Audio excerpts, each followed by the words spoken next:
Hello guys, मैं Oggy आपके सामने फिर से हाजिर हूँ और आज मैं आपको सिखाने वाला हूँ कि टैब्स कैसे पढ़ते हैं। जैसे आपको कोई गाना सीखना है और आपको ऑलरेडी थोड़ी सी नॉलेज है, तो होता क्या है कि जो भी आप गाने देखते हैं जो ऑनलाइन अवेलेबल होते हैं वो एक टैब के फॉर्मेट में होते हैं। एक होते हैं स्टाफ नोटेशंस, जिसमें आप जो वेस्टर्न स्टाइल में होता है, जिसमें आप बहुत सारे डिज़ाइंस देखते हैं, ठीक है, जिसमें स्टाफ लाइन यूज़ करते हैं, जिसमें 5 लाइंस होती हैं, ठीक है। तो वो हम आज नहीं सीखेंगे। आज हम आपको सिखाएंगे कि टैब्स कैसे पढ़ते हैं। टैब्स जनरली जो है वो गिटार्स के लिए ही यूज़ किया जाता है, जिसको हम टैबलेचर्स भी बोलते हैं, ठीक है। तो अगर आपको ये आएगा और आपको समझ में आ जाएगा तो आप कोई भी गाना बजा सकते हैं। तो आइए सीखते हैं। तो फ्रेंड्स, जैसे कि आप जानते हैं, हमारी जो गिटार, जो नॉर्मल हमारा जो गिटार होता है उसमें 6 स्ट्रिंग्स होती हैं। तो हम ये एक गिटार, पहले मैं बताऊंगा कि गिटार की स्ट्रिंग्स जैसे जो ऑलरेडी हमको दिखती हैं, तो 6 स्ट्रिंग्स होती हैं। मान लीजिए 1 2 3 4 5 6, ठीक है। तो सबसे जो ऊपर वाली होती है, जो हमारे फेस के साइड में होती है, वो सबसे मोटी वाली होती है, ठीक है। फिर उससे कम पतली, उससे फिर और पतली, फिर और, फिर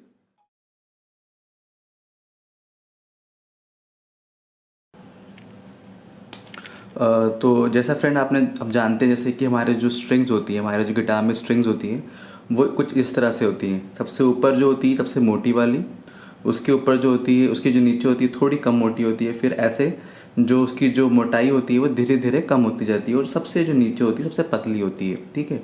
तो इसको हम बोलते हैं 1, और इसको हम बोलते हैं सेकंड स्ट्रिंग, उसके ऊपर वाली को थर्ड स्ट्रिंग, और उसके ऊपर वाली को फोर्थ स्ट्रिंग, और इसके ऊपर वाली को फिफ्थ, और इसके ऊपर वाली को सिक्स स्ट्रिंग बोलते हैं।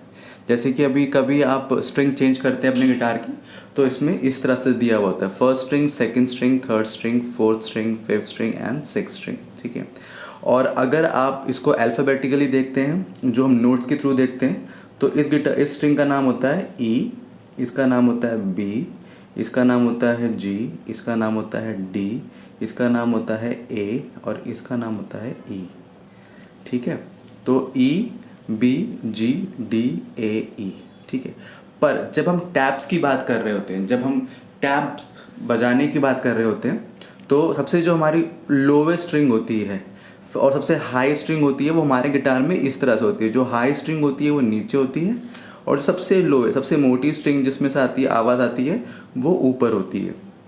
तो जब हम टैब्स बनाते हैं तो हम क्या करते हैं, तब भी हम 6 लाइन खींचते हैं: 1 2 3 4 5 एंड 6, ठीक है। पर अब इसमें क्या होता है, इसमें रिवर्स हो जाता है, इसमें ऑपोजिट हो जाता है। इसमें अब ये ई होगा, ये बी होगा, ये जी होगा, ये डी होगा, और ये ए होगा, और ये लास्ट में ई। तो मैं आपको खाली दिखाने के लिए बता दूं, टैब्स के अंदर ये जो सबसे ऊपर जो लाइन, मोटी वाली जो स्ट्रिंग थी जो हमारे गिटार में, वो नीचे की तरफ आ जाती है, और सबसे पतली वाली जो होती है, जो नीचे की तरफ होती है, वो सबसे ऊपर आ जाती है, ठीक है। जब हम गिटार में देखते हैं तो ये टॉप में होता है और ये बॉटम में होता है, और अगर जब हम टैब्स में देखते हैं ये होता है गिटार में, और ये होते हैं जब हम टैब्स बजाते हैं। आप कोई सा भी गाना देखेंगे, हिंदी इंग्लिश, वो आपको इसी फॉर्मेट में मिलेगा। तो ये हो गया हमारा टॉप, और ये हमारा हो गया बॉटम, ठीक है। तो काफ़ी लोग इससे भी कंफ्यूज हो जाते हैं कि वो इसी फॉर्मेट में दोनों को देखते हैं, बट टैब्स को हमें रिवर्स फॉर्मेट में देखना होता है। और फिर उसके ऊपर आपने देखा होगा काफ़ी बार, जैसे इस तरह से नंबर्स लिखे हुए होते हैं। मान लीजिए 3, फिर मान लीजिए 3 लिखा हुआ है, ठीक है। तो मतलब क्या हुआ, अगर ये बी स्ट्रिंग पे मैंने 3 लिखा हुआ है, तो मतलब सेकंड स्ट्रिंग पे जो नीचे से जो है पतली वाली दूसरी स्ट्रिंग जो है, उसके ऊपर आपको थर्ड फ्रेट बजाना है, ठीक है। और मैंने 2 बार 3 लिखा हुआ, मतलब कि आपको 2 बार बजाना है, ठीक है। और अगर इसके बाद अगर मैंने लिख दिया 5, तो मतलब कि 3 को मुझे बजाना है 2 बार, और 5 को मुझे बजाना है 1 बार, ठीक है। और अगर मैंने यहाँ पे लिखा 3 फिर से, तो मतलब कि 3 3, फिर मुझे 5 बजाना है, फिर मुझे 3 बजाना है। और अगर मैं यहाँ पे लिख दूँ 3, तो मतलब कि मुझे ये नहीं कि मुझे पहले 3 बजाना है ऊपर वाला, नहीं, मुझे पहले बजाना है 3 3 5 3, उसके बाद मुझे ई स्ट्रिंग जो कि ये फर्स्ट स्ट्रिंग होगी, इसमें मुझे 3 को बजाना है, मतलब कि 3 3 5 3 एंड देन 3। उसके बाद मान लीजिए मैंने लिखा 2, तो इस तरह से चलता आएगा ये, और मैं इसके आगे जो भी लिखूंगा वैसे होगा। और ये तो हो गई हमारी जो सिंगल नोट बजाते हैं। अभी आप देख रहे हैं यहाँ पर एक सिंगल नोट है, यहाँ पर कुछ और नहीं, यहाँ पर सिंगल नोट है, यहाँ सिंगल नोट है, यहाँ सिंगल नोट है, ऐसे। और मैं चाहूँ तो अगर मैं यहाँ कुछ लिख दूँ, मान लीजिए मैंने यहाँ पे लिख दिया 5, तो अब मुझे पहले ये पूरा सीक्वेंस खत्म करना होगा, ये करना होगा, ऐसे जैसे हम पढ़ाई कर रहे होते हैं। तो उसी तरीके से इट डजेंट मैटर कि अगर ये नोट यहाँ पर होता तो मुझे ये पहले बजाना होता। जो इस तरफ से सबसे पहले जो नोट आएगा, चाहे वो कौन सी भी स्ट्रिंग में हो। अब ये मत सोचिएगा कि ये लाइन में सबसे पहले ये आ रहा है तो मैं ये बजा लूँ, नहीं, सबसे हमें पूरे ओवरऑल स्ट्रिंग में देखना होता है कि सबसे पहले ये नंबर आ रहा है तो मैं पहले ये बजाऊंगा, ऐसे चलूँगा, फिर ऊपर जाऊँगा, फिर ये बजाऊँगा, फिर नीचे आऊँगा, and then I will go like that. Okay.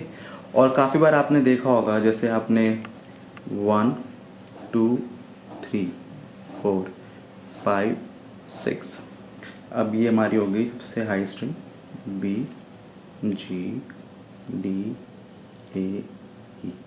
काफ़ी बार आपने देखा होगा एक साथ, ठीक है, एक साथ मान लीजिए यहाँ 2 है, यहाँ 3 है, यहाँ 2 है।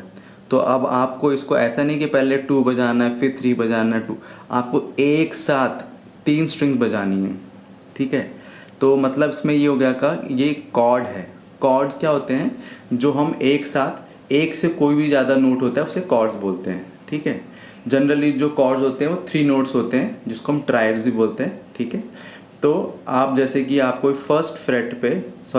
आपको फर्स्ट स्ट्रिंग पे सेकंड फ्रेट बजाना है, थर्ड फ्रेट, सेकंड फ्रेट एक साथ 3 जगह प्रेस करना है, 2 3 2, और उसको बजाना है। इसको हम बोलते हैं डी मेजर कॉर्ड।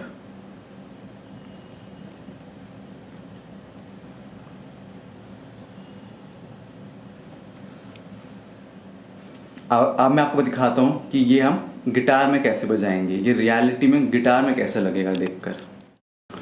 तो फ्रेंड्स, मैंने ये सामने आपके गिटार फ्रेट रखा है ताकि आप इसको समझ पाएँ, ठीक है। तो जैसे कि अगर मैंने जैसे बताया था आपको, जब हम गिटार में देखते हैं तो सबसे लोएस्ट स्ट्रिंग जो होती है सबसे ऊपर होती है, फिर उसके नीचे उससे कम पतली, उससे कम पतली, उससे कम पतली, उससे कम पतली, और सबसे आखिरी में सबसे पतली, और इसकी सबसे हाई साउंड होती है और इसकी सबसे लो साउंड होती है, ठीक है। तो जैसे अगर मैंने लिखा है अपने फ्रेट में, जैसे कि आप इसमें देख सकते हैं, मैंने यहाँ पे लिखा है 3 3, तो बी स्ट्रिंग पे 3 3, तो मुझे क्या करना होगा, मुझे ये मेरी बी स्ट्रिंग हो गई। बी स्ट्रिंग कौन सी, ये वाली, तो 3 3 बजाना है, तो मतलब मैं उसको प्रेस करूँगा, ये हो गया 1 2 3, ये हो गया, मुझे इसको प्रेस करना है 2 बार।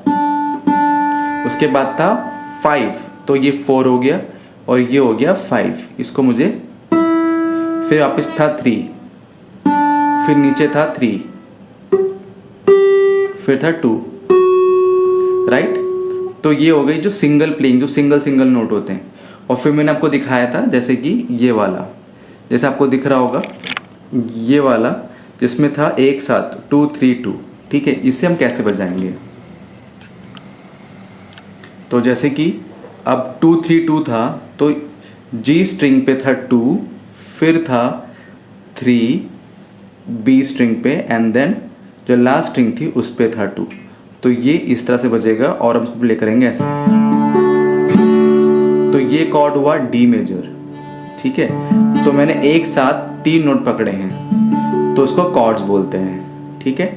सो आई होप फ्रेंड्स ये वीडियो आपके लिए हेल्पफुल रहा होगा। Thanks for watching my channel.